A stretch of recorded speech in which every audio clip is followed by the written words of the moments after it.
कहानी की शुरुआत होती है एक ग्रुप एक्सप्लोरर की टीम से जो साउथ अटलांटिक ओशन के बीच में होते हैं। उस शिप पर डेविड नाम का एक वेदर ऑफिसर था जो मौसम का हाल बताता है। वो लोग एक ऐसे आइलैंड की तरफ जा रहे थे जो समंदर के बीचों बीच मौजूद था। सरकार ने डेविड को वहां इसलिए भेजा था ताकि वो उस आइलैंड के बदलते मौसम का ऑब्जर्वेशन कर सके। डेविड को लगभग 1 साल तक वहां रुकना था मौसम का डेटा कलेक्ट करने के लिए। पूरा साल मौसम का डेटा कलेक्ट करने के बाद फिर उसे वापस लौट आना था। डेविड को साल भर का खाना और जरूरत का सारा सामान दे दिया गया था। कई दिन के सफर के बाद आखिरकार वो आइलैंड तक पहुंच गए। वो लोग बोट की मदद से उस आइलैंड पर उतरे। ये आइलैंड पूरी तरह से वीरान था, जहां एक परिंदा भी दिखाई नहीं दे रहा था। उस आइलैंड पर एक लाइट हाउस और एक छोटा सा घर था जहां डेविड को रहना था, क्योंकि इससे पहले भी एक रॉबर्ट नाम का वेदर ऑफिसर यहाँ रहता था, लेकिन अब उसकी ड्यूटी का वक्त खत्म हो चुका था। उसने 1 साल तक अकेले उस आइलैंड पर रहकर मौसम का डेटा कलेक्ट किया। अब उसकी जगह डेविड यहाँ पूरा साल मौसम का डेटा कलेक्ट करने के लिए रहेगा और वो पुराना ऑफिसर रॉबर्ट शिप के साथ वापस चला जाएगा। लेकिन जब पूरी टीम ने घर को विजिट किया तो वो हैरान रह गए, क्योंकि वहाँ किसी भी इंसान का नामो निशान नहीं था। कमरे के अंदर पुराने ऑफिसर का सारा सामान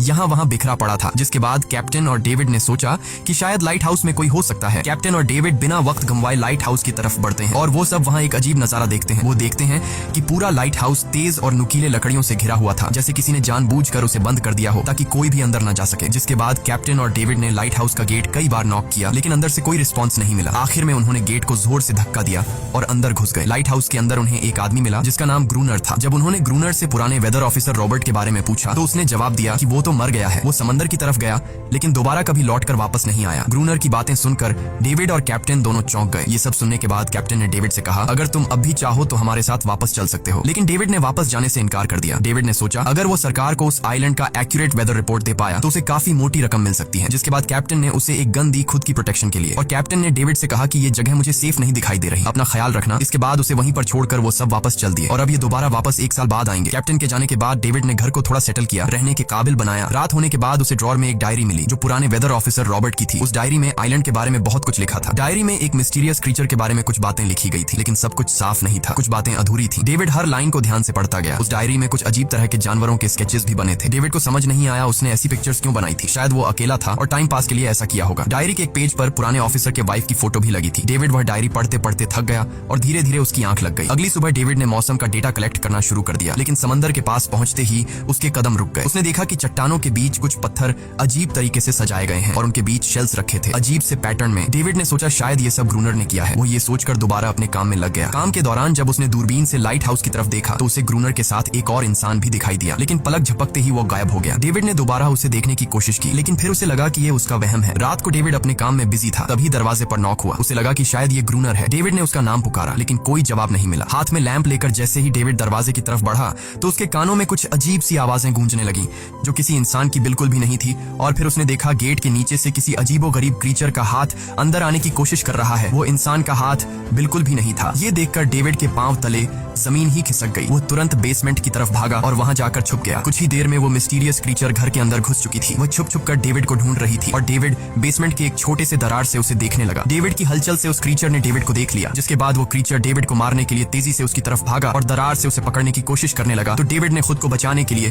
फौरन चाकू उठाकर उसकी आंख में दे मारा। वो क्रीचर चीख के भाग गई, लेकिन वो कभी भी वापस आ सकती थी। और डेविड के दिमाग में ये बात कंफर्म हो गई कि जो डायरी में क्रीचर के बारे में बात लिखी थी वह सच है। डर के मारे वो पूरी रात सो न सका। अगली सुबह जब डेविड घर से बाहर गया तो उसने रेत पर कुछ पैरों के निशान देखे जो किसी इंसान के बिल्कुल भी नहीं थे। वो निशान सीधे समंदर की तरफ जाकर खत्म हो गए थे। अब डेविड को सब समझ आ गया था कि क्यों ग्रूनर ने लाइट हाउस के चारों ओर नुकीली लकड़ियां लगाई हैं। अब डेविड जान गया कि अगर मैं इस घर में रहूंगा तो वो क्रीचर मुझे कभी भी मार सकते हैं। डर के मारे डेविड लाइट हाउस की तरफ दौड़ता है और ग्रूनर को चिल्लाकर कहता है, गेट खोलो, मुझे अंदर आना है। लेकिन ग्रूनर उसे अंदर नहीं आने देता और कहता है, तुझे शिप के साथ लौट जाना चाहिए था। डेविड निराश होकर वापस लौटता है, क्योंकि ग्रूनर उसे लाइट हाउस के करीब भी नहीं देखना चाहता था। वो उसके ऊपर पानी गिराकर उसे दूर जाने को कहता है। अब उसे खुद ही कुछ करना होगा। उसने घर की हर एक विंडो को लकड़ी से बंद कर दिया, चारों तरफ नुकीली लकड़ियों से घेरा बनाया और गेट के बाहर पुराने कागज और किताबें रखी। फिर उन पर तेल छिड़क दिया ताकि अगर वो क्रीचर वापस आए तो उसे आग से डराकर भगाया जा सके। लेकिन एक बात थी जो डेविड अब तक नहीं जानता था और ये बात उसे आज रात पता चलने वाली थी। खुशकिस्मती से उसे घर के अंदर एक पुराना बॉक्स मिला। उस बॉक्स में एक गन थी और बहुत सारी बुलेट्स। ये देखकर उसे जिंदा रहने की थोड़ी सी उम्मीद मिली। जैसे जैसे सूरज ढलने लगा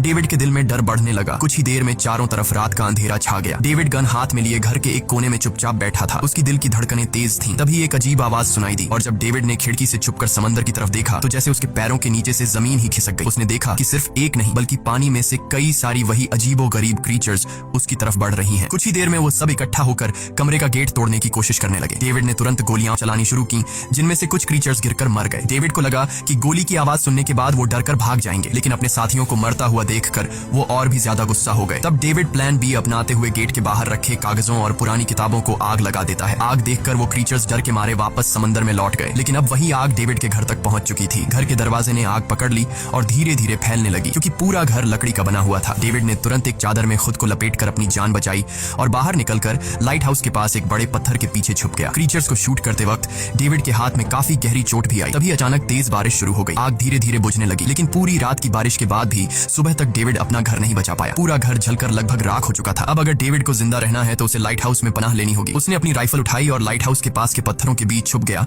और इंतजार करने लगा कि कब ग्रूनर पानी भरने आएगा। जब ग्रूनर पानी भरने के लिए लाइट हाउस से बाहर निकला तो डेविड उसके पीछे पीछे चल दिया, लेकिन तभी अचानक एक अजीब सा क्रीचर जो ग्रूनर के पास ही था उसने डेविड पर हमला कर दिया, लेकिन किसी तरह करके डेविड ने उसे काबू कर लिया। वो क्रीचर ग्रूनर का रक्षक था। जब वह उसे शूट करने वाला था तो ग्रूनर ने तुरंत डेविड को रोका और कहा, रुक जाओ, ये मेरा पालतू है। डेविड ने गोली नहीं चलाई और मौके का फायदा उठाते हुए उसने ग्रूनर के साथ एक शर्त रखी, अगर इस क्रीचर को जिंदा रखना है तो मुझे लाइट हाउस में रहने दिया जाए, नहीं तो मैं इसे मार दूंगा। जिसके बाद ग्रूनर ने हाँ कर दी, क्योंकि डेविड के पास ढेर सारा खाना और गन पाउडर था। शाम होने से पहले दोनों बचा हुआ खाना लेकर लाइट हाउस लौट आए और वो दोनों आराम से सो गए। अगली सुबह वो क्रीचर चुपचाप डेविड का हाथ चाट रहा था। जब डेविड नींद से जागा तो उसने देखा कि इस क्रीचर के चाटने की वजह से उसका हाथ पूरी तरह से ठीक हो चुका है। ये सब देखकर डेविड हैरान हुआ। डेविड अब क्रोनर से इस क्रीचर के बारे में और जानना चाहता था और फिर ये सब दुनिया के सामने लाना चाहता था, क्योंकि ये किसी जादू से कम नहीं था। डेविड ने सोचा, अगर इस क्रीचर का राज दुनिया के सामने हम लाते हैं तो डेविड और क्रोनर दोनों बहुत सारा पैसा और नाम कमा लेंगे। लेकिन क्रोनर को ये सब नहीं चाहिए था। वो इस आइलैंड से कहीं नहीं जाना चाहता था। क्रोनर का अब इस दुनिया में कोई नहीं बचा था। उसके लिए ये आइलैंड परफेक्ट था, जहाँ वो अपने आप को एक किंग समझता था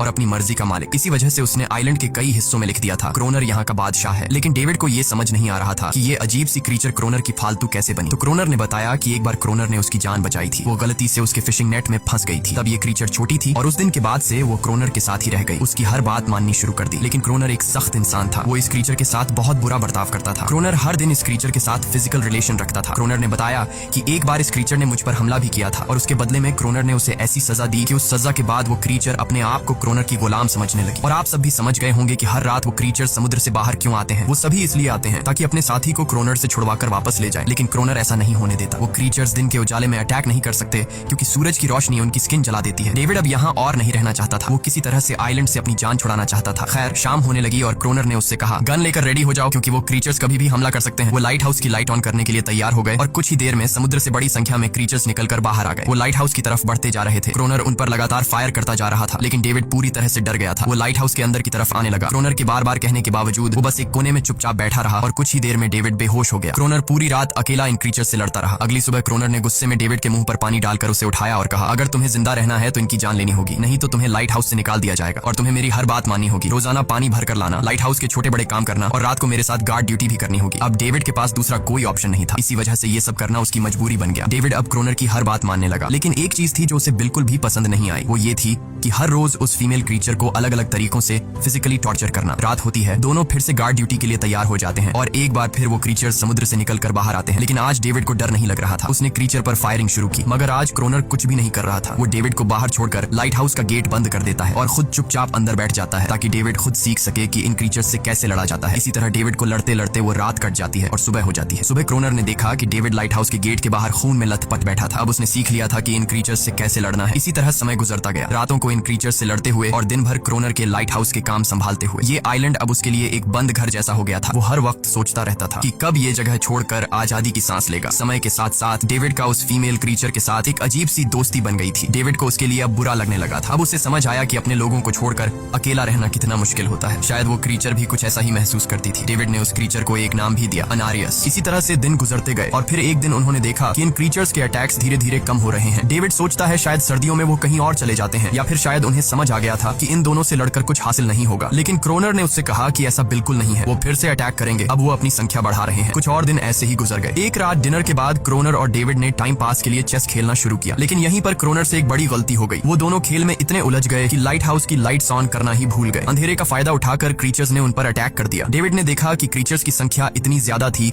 कि दो लोग मिलकर भी ज्यादा देर तक नहीं लड़ सकते थे, और इस बार उनके पास कोई प्लानिंग भी नहीं थी। गन्स की बुलेट्स भी ऑलमोस्ट खत्म हो चुकी थी। इसी तरह बचते बचाते वो लाइट हाउस के टॉप तक पहुंच गए। लेकिन इस बीच क्रोनर के पैर में एक गहरी चोट आ गई। वो क्रीचर्स आज उन पर भारी पड़ गए थे। दोनों को लगा कि आज उनकी मौत पक्की है। लेकिन खुशकिस्मती से सुबह हो गई। जैसे ही सूरज धीरे धीरे धीरे उभरता है। वो क्रीचर्स लाइट हाउस छोड़कर समुद्र में वापस चले जाते हैं। कड़कती धूप निकलने के बाद एनेरियस क्रोनर के जख्म को ठीक करने की कोशिश करती है, लेकिन अब तक डेविड को समझ आ चुका था कि वो इन क्रीचर्स के साथ ये लड़ाई जीत नहीं सकते। बुलेट्स भी अब खत्म होने के करीब हैं। उनके पास खाना भी इतना नहीं है कि वो ज्यादा देर तक चल सके। लकीली अगले दिन जब डेविड लाइट हाउस के बाहर इधर उधर घूम रहा था तो उसने समुद्र में एक जहाज देखा। वो जल्दी से अंदर से फ्लेयर गन लाया और जहाज को सिग्नल देने गया, लेकिन क्रोनर ने उसे रोक दिया क्योंकि वो नहीं चाहता था कि डेविड यहाँ से जाए। उसी वक्त अनारियस ने क्रोनर पर हमला कर दिया। वो डेविड को क्रोनर से बचाना चाहती थी। क्रोनर किसी को भी ये आइलैंड छोड़ने नहीं देना चाहता था। ये आइलैंड उसकी अपनी दुनिया थी जहाँ वो एक किंग की तरह रहता था। वो डेविड को भी जाने नहीं देना चाहता था। इतने समय से अकेला रहने के बाद अब उसके पास कोई था जिससे वो बात कर सकता था, और अगर डेविड उस शिप में वापस चला गया तो वो वहाँ जाकर सबको एनेरियस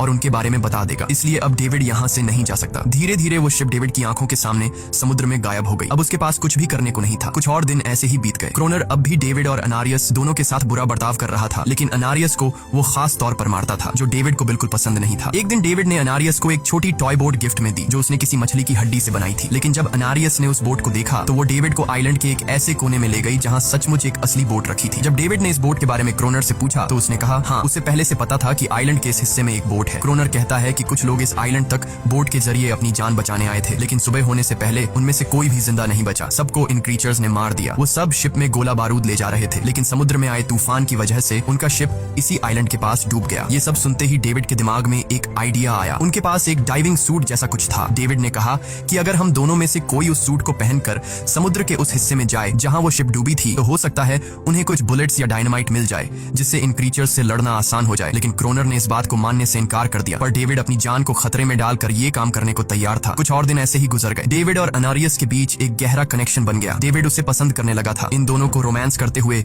ये सब क्रोनर ने चुपके से देख लिया। क्रोनर को लगा कि अनारियस उसे छिन जाएगी, इसलिए डेविड को रास्ते से हटाना पड़ेगा। अगले दिन क्रोनर खुद डेविड की बात मानने को तैयार हो जाता है। वो डेविड से कहता है ठीक है, तुम सूट पहनकर नीचे पानी में जाओगे और वहाँ ढेर सारा RDX कलेक्ट करोगे, फिर मैं तुम्हें बोट से ऊपर की तरफ खींच लूंगा। लेकिन क्रोनर का असली इरादा कुछ और ही था। वो चाहता था कि डेविड उसकी मदद से समुद्र के नीचे रखे डायनामाइट के बॉक्सेस वापस सरफेस तक ले आए और उसके बाद उसे वही समंदर में अकेला छोड़ दे ताकि वो क्रिएचर्स उसे मार दें। इस तरह डायनामाइट भी उसके पास आ जाएगा और अनारियस फिर से उसकी गुलाम बन जाएगी। वो दोनों बोट में बैठकर उस जगह पहुंच गए जहां शिप पानी में डूबा था। डेविड ने डाइविंग सूट पहना और समंदर के नीचे उतर गया। नीचे जाने के बाद डेविड ने देखा कि शिप पूरी तरह तबाह हो चुकी है, लेकिन उसकी किस्मत अच्छी थी कि उसे कुछ डायनामाइट के बॉक्स मिल गए। लेकिन तभी अचानक कुछ क्रिएचर उसके सामने आ गए। क्रिएचर्स को देखते ही डेविड घबरा गया और नीचे गिर पड़ा। वो डाइविंग सूट इतना भारी था कि वह हिल भी नहीं पा रहा था और डेविड क्रोनर को ऊपर सिग्नल भी नहीं भेज पाया। क्रोनर को लगा कि शायद वह क्रिएचर्स डेविड को मार चुके हैं, लेकिन असल में वो तो सिर्फ दो छोटे बच्चे थे। डेविड ने जैसे तैसे करके अपना डाइविंग सूट वहीं छोड़ दिया और ऊपर सतह तक खुद को पहुंचाया। उन्हें वहां कुछ पुराने बॉक्स मिले जिनमें डायनामाइट था। इसके बाद यह दोनों काम पर लग गए। उन्होंने लाइट हाउस के आसपास 2 लेयर्स में डायनामाइट बिछा दिया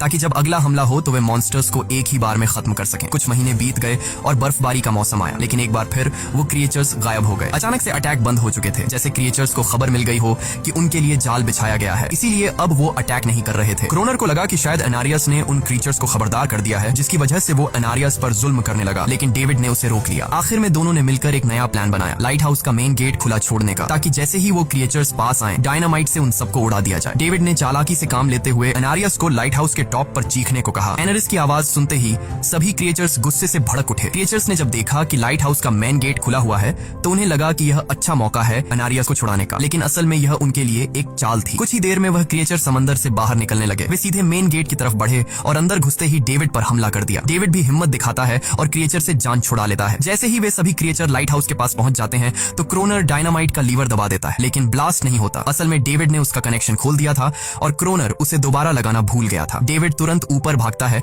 और डायनामाइट का वायर जोड़ना शुरू करता है। तब तक वो क्रिएचर्स लाइट हाउस पर चढ़ने की कोशिश कर रहे होते हैं, जिन्हें सिर्फ अकेला क्रोनर रोकता है। जैसे ही कनेक्शन पूरा होता है डेविड पहला लेयर उड़ा देता है, जिससे कई क्रिएचर्स ब्लास्ट में खत्म हो जाते हैं, लेकिन अभी भी काफी मॉन्स्टर्स लाइट हाउस पर हमला करने के लिए तैयार होते हैं। इस वजह से क्रोनर दूसरा लेयर भी ब्लास्ट कर देता है। दोनों उस जोरदार धमाके में बेहोश हो जाते हैं। अगली सुबह जब दोनों होश में आए तो उन्होंने देखा कि एनरियस वहां नहीं थी। ब्लास्ट में चारों तरफ मरे हुए क्रिएचर्स पड़े थे। क्रोनर उन सबको मार रहा था जो जख्मी हालत में जिंदा बचे थे। तभी डेविड की नजर उनमें से एक के गले में लटके एक नेकलेस पर पड़ी। उस क्रिएचर को तड़पता हुआ देखकर डेविड को उस पर तरस आ जाता है और उसे अपनी गलती का एहसास हो जाता है। जिन क्रिएचर्स को वह अब तक खूंखार समझते आए थे वो भी इंसानों की तरह थे, सिर्फ बोल नहीं सकते थे। लेकिन क्रोनर के लिए यह सब बेकार बातें थी। उस दिन के बाद वह क्रिएचर्स फिर कभी अटैक नहीं कर पाए, लेकिन हर दिन समंदर के किनारे से रोने की आवाजें आती थी। डेविड को अब तक नहीं पता था कि उन्होंने कितना बड़ा नुकसान कर दिया था, कितनी फैमिली टूट गई, कितने बच्चों ने अपने लोग खो दिए, सिर्फ एक गलतफहमी की वजह से। अगले दिन डेविड ने समंदर में उन क्रिएचर्स के कुछ छोटे छोटे बच्चों को देखा, वो सब जिन्होंने अपने परिवार खो दिए थे। डेविड ने पत्थरों का एक गोल सर्कल बनाया और उसके बीच में वह छोटी टॉय बोट रख दी ताकि एनरिस उसे देखकर वापस लौट आए। डेविड ने कई घंटे इंतजार किया लेकिन एनरिस कभी वापस नहीं आई। सुबह नींद से जागने के बाद डेविड ने देखा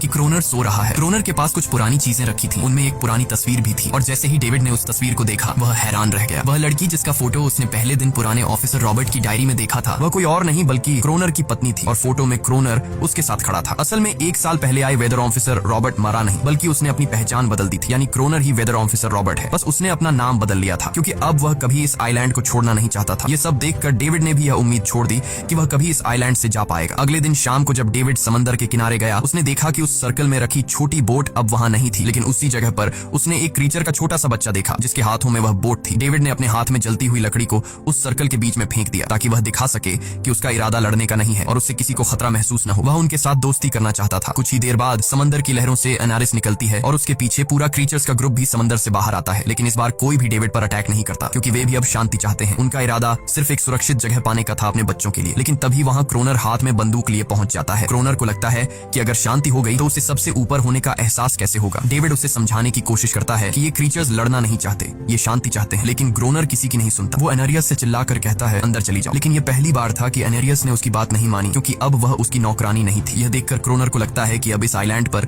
उसकी बादशाहत नहीं रही। क्रोनर खुद को अंदर से कमजोर महसूस करने लगता है क्योंकि अब कोई भी उसका हुक्म नहीं मान रहा था। गुस्से में उसने लाइट हाउस की तरफ कदम बढ़ाए। डेविड को लगा शायद क्रोनर को अब समझ आ गया होगा कि हर एक जानवर आजादी चाहता है, कोई भी किसी का गुलाम बनकर नहीं जीना चाहता। लेकिन क्रोनर के सर से बादशाहत का भूत कहां उतरने वाला था। जैसे ही वह लाइट हाउस पहुंचा उसने सिग्नल गन से एक फ्लेयर छोड़ी जो सीधा जाकर एक क्रीचर के बच्चे से टकरा गई। उस बच्चे की तुरंत मौत हो गई। सभी क्रीचर्स डर के मारे भाग गए और एनेरियस ने भी डेविड पर अपना पूरा भरोसा खो दिया। गुस्से से पागल डेविड तुरंत लाइट हाउस की तरफ भागता है क्रोनर को सबक सिखाने। डेविड उससे लड़ने लगता है, क्यों किया तूने ये सब? ये लोग तो बस शांति चाहते थे। लेकिन क्रोनर इतना हिंसक हो चुका था कि उसने डेविड को मारने का फैसला कर लिया। वह हाथ में लोहे का रॉड लेकर जैसे ही डेविड पर वार करने जा रहा था डेविड ने उसे उसके असली नाम से पुकारा और कहा रुक जाओ रॉबर्ट, तुम खूनी नहीं हो। ये सुनकर क्रोनर एकदम रुक गया। असल में रॉबर्ट ऐसा इंसान कभी था ही नहीं। इस आइलैंड पर आने के बाद अकेले रहने की वजह से उसकी मेंटल हेल्थ बिगड़ चुकी थी। अकेलापन, अपनी पत्नी की मौत और गहरा डिप्रेशन, इन सब ने उसे ऐसा बना दिया था। वह असल में कोई किलर नहीं था, वह एक अच्छा इंसान था। क्रोनर को एहसास हुआ कि ये क्रीचर्स कभी लड़ना नहीं चाहते थे, वे बस शांति चाहते थे। क्रोनर ने उन्हें सिर्फ इसलिए मारा ताकि वह खुद को पावरफुल दिखा सके और अब क्रोनर को अपनी गलती का एहसास हो चुका था, इसीलिए उसने खुद को उन क्रीचर्स के सामने सरेंडर कर दिया और कुछ ही पलों में उन्होंने उसे मार दिया। डेविड लाइट हाउस के अंदर खुद को लॉक कर लेता है। समय ऐसे ही बीतता चला जाता है